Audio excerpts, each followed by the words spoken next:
So it looks like my ATO jug is getting pretty low. So what I'm going to do now is switch out the jug for the Poseidon's Creations Calc Reservoir. And once the jug's moved out of the way, the next thing I have to do is vacuum out the cabinet.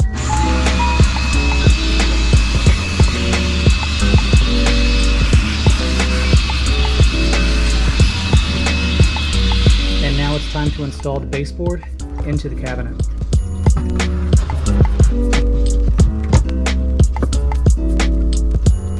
And now it's time to install the calc reservoir into the cabinet.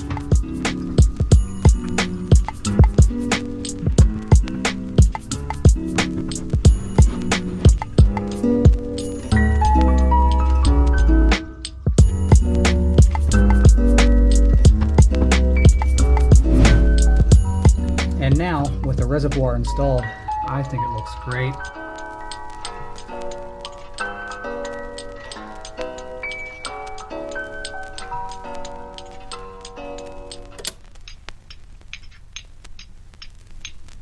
So the next thing I have to do is take this line, cut it about here, and install it on the fitting. The first thing I have to do is make some calc in this container. What I'm going to be doing is using 4 teaspoons per 3 gallons. So I'm going to make 3 gallons of water and put it in the reservoir because I'm still adjusting to the tank's requirement of alkalinity, calcium, and magnesium. And right now it seems as though 4 teaspoons to 4.5 is what the tank is requiring for the alkalinity to stay right at about 8.5 DKH. So I want to make up some calc solution and show you how easy it is to pour it in this container. But before I make some more solution, what I'm going to do is I'm going to route this behind the reservoir and then just plug this right in. Firm press down. And now that's attached.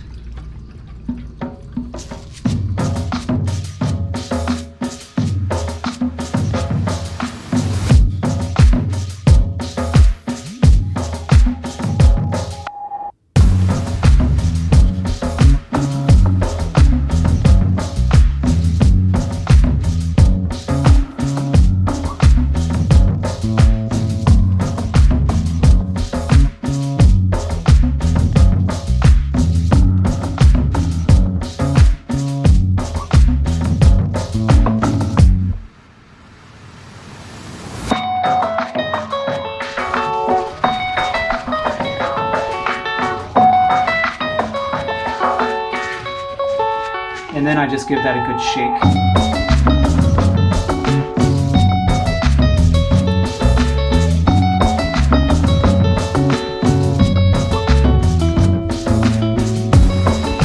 And then I just come to the side of the cabinet at the reservoir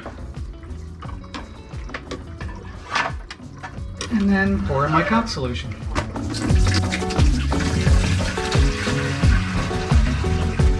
And once the calc solution is in the reservoir, it's just as easy as putting the top on. And that is 3 gallons. So I think I have a total of 1, 2, 3, 4, just about 5 3 gallons. So this might hold anywhere from 14 to 15 gallons.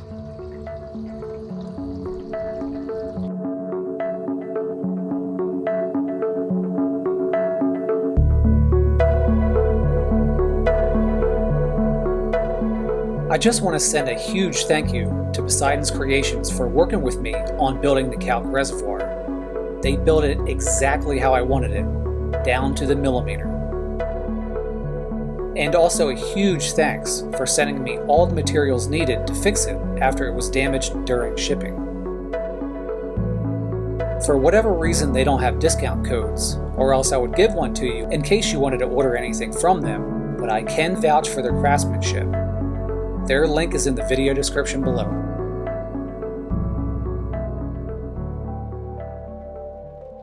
Since the outlet feed of the calc solution was just a temporary fix, I am now creating a permanent outlet feed from spare parts I have.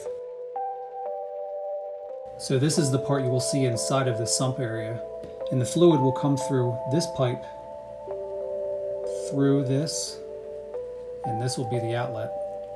So this will be the inlet tube. This part will be connected to that part. If you remember, the outlet was there and kind of bent over and went into this chamber right here. But now here's the exit.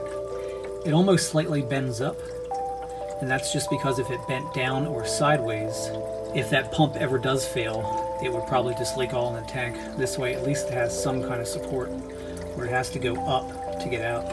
And I think that should stop it from leaking if the pump ever does go bad.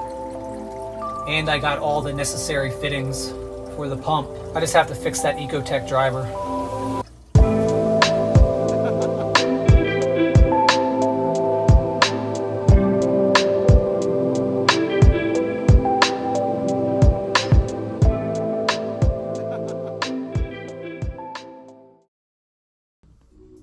Cleaning the inside of my saltwater mixing container was way past due, and was starting to look and smell like a sweaty sewage factory.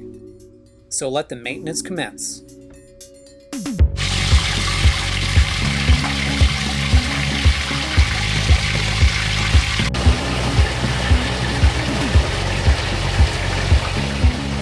And once I got my bucket out of the bathroom, filling it with hot water, the next thing I do is I take my distilled white vinegar and I just pour it right into the bucket. About that much. And then I just turn on my pump and let this run for about 24 hours.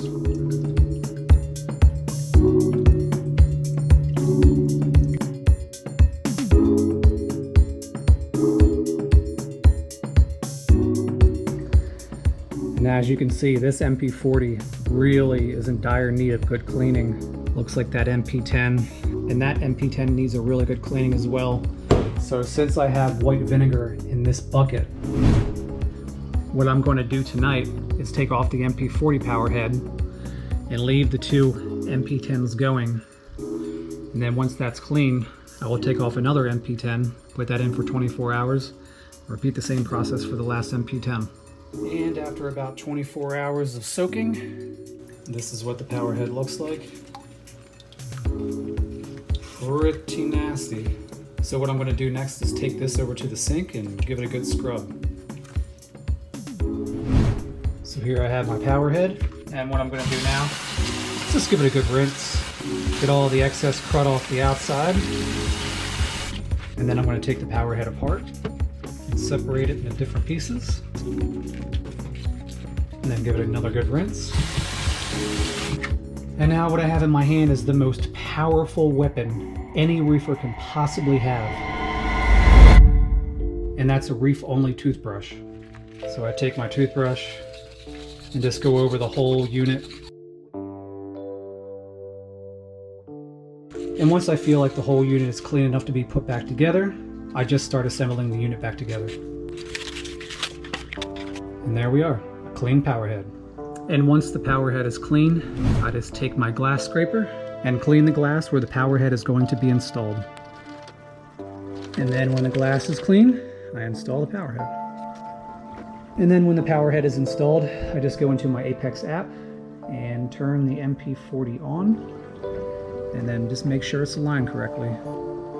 I usually feel some light vibrations, and then I just adjust the power head so I don't feel any vibrations on the glass. I guess I got a little too close to the frog spawn because, man, that clownfish really attacked me.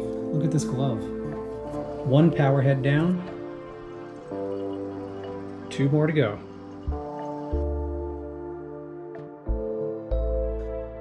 And now that all of our power heads are clean, it's time to focus our attention to cleaning out this bucket.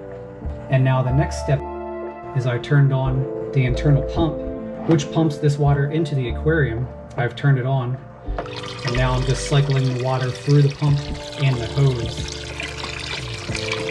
And what I'll do next is just spray this vinegar bath on the heater and around the walls and try to coat as much of this bucket as I possibly can.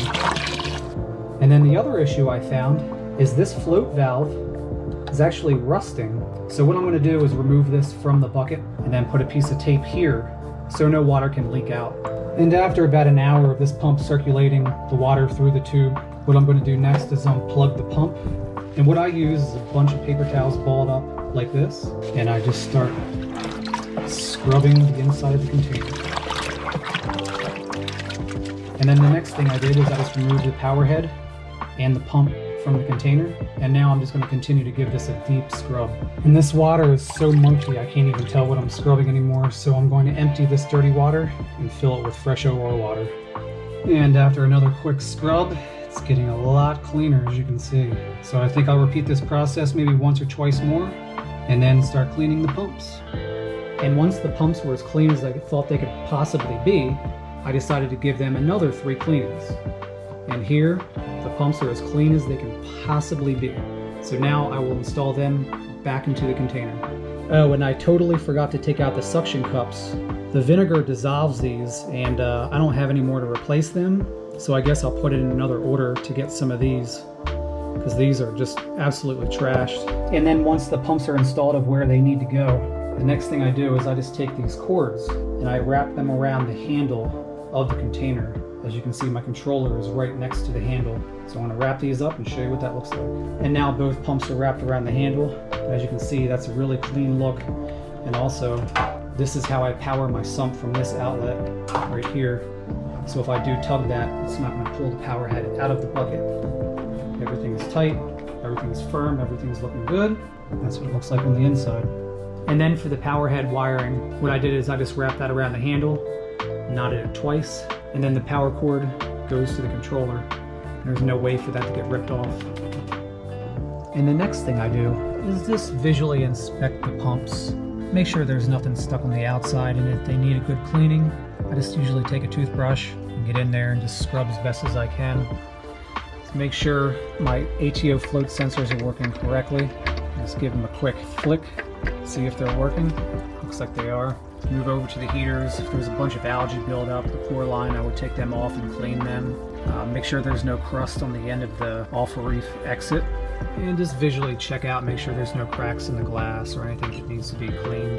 This would be a good time to clean out the skimmer if it needed it. There's only a little bit of crud, so a cleaning isn't needed. Now would be a good time to take out the skimmer collector cup if need be. Mine's pretty empty right now, so I'm pretty happy with that because it stinks like shit. And if there was Cheeto growing, I would take some out, throw it away, or gift it. And also check out the Apex probes. Make sure my pH is clean and free of debris, and the heater's clean. They both look good, so time to move on. Generally, I don't get a lot of splashes when it comes to this net top, but sometimes the fish, they like to splash a little bit. You can see a little bit of salt creep on the net top. But while I'm down here scoping all of this out, I also make sure the XR30s don't have any salt or splash marks on the diffusers. And it looks like they don't, so that's a good thing. And once everything is done regarding the aquarium, I check out my gallons of water just to make sure they have water in them. It looks like 2 are completely full and 1's a little low. So if this one was gone, I would replace this now. But I'm good to go here, so on to the next. As we all know, there are many different options of saltwater mixes on the market, all with different results. I've seen some brands nuke systems because one value is either too high or too low. When I started reefing, I was using Instant Ocean with no issues at all for many years. After getting into sticks, I needed a salt mix with higher values, so I switched to Reef Crystals. That's what I've been using for many years without any major imbalances, and I do not see myself changing salts unless something major happens negatively. I am in a reef club. It's called the Washington Area Marine Aquarist Society, or WAMAS for short, and every once in a while, they hold a salt group buy. I just squeaked in on this group buy just in time to get 2 boxes of reef crystals for a very good deal.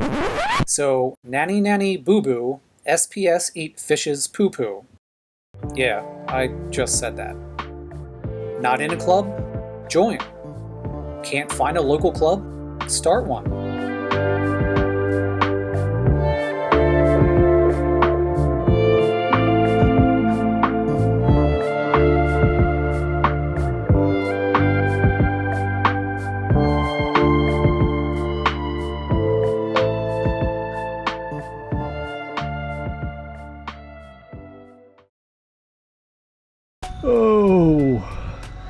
Good morning, everybody. It is Wednesday, September 1st, 3:31 in the morning. And it looks like the remnants of Ida is arriving on our doorstep right now. It's thundering and lightning. As you can hear right there.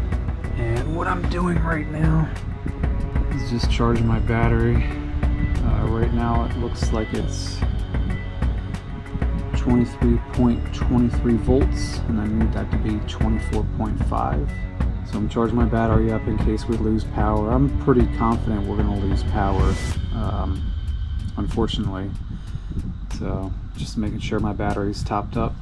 It looks like this tropical depression is coming straight through Washington, D.C. Max winds 30 miles an hour. The movement's east-northeast at 20 miles an hour, and the pressure is 1,000. We still have a lot of people that are going to take some really heavy impacts. But guys, we've got a really high chance to see some flooding in this area that you see, the pinkish purple color. It's an especially high chance at severe weather around the Baltimore, D.C. area, and we could see some tornadoes around there. So also be prepared for that. Also, in the rest of Fairfax County, we know that there were at least 3 water rescues where people were stuck in that high water, and fortunately they were able to get to dry land very safely, but it came up quickly and that rain came down hard. Let me show you a video that I took this morning when I had to pull off of the highway because it really was just too dangerous to be on the roads. They were telling everybody, if you can pull off, a big squall's coming through, get off the road safely. Virginia Governor Ralph Northam has declared a state of emergency. They say that we should be looking out for the potential for additional flooding, downed trees, electrical outages, as well as impacts to roads, bridges, and other infrastructure. In Alexandria, there's a tornado watch in effect until Wednesday, September 1st, 7 p.m. Today, you can expect thunderstorms with a high of 80 degrees and a low of 63 degrees. So to prepare for the storm, right now I am charging my Tesla battery. This is my inverter, this is my solar charge controller, and since it's cloudy outside, I'm not getting the amount of power I need to pump into these batteries, so I do have a backup that I plug into the wall, and right now that's producing 26.8 volts, and that's going into the charge controller, and then from the charge controller, that's going straight into the batteries. And if you want more information of how I built this, I will put a link in the description. You should check it out, it's really worth the view. And right back there, I have a Raspberry Pi, and that's calculating how much power is going into the battery from the solar panels or the power inverter. And then from the Raspberry Pi, it goes right to my router, how much power is going into the battery, how much the battery is drawing, and just overall logistics about what's happening to the Tesla battery. So as you can see now, the battery voltage is 23.43. I'm gonna wait till this gets up to 24.5 and shut it off.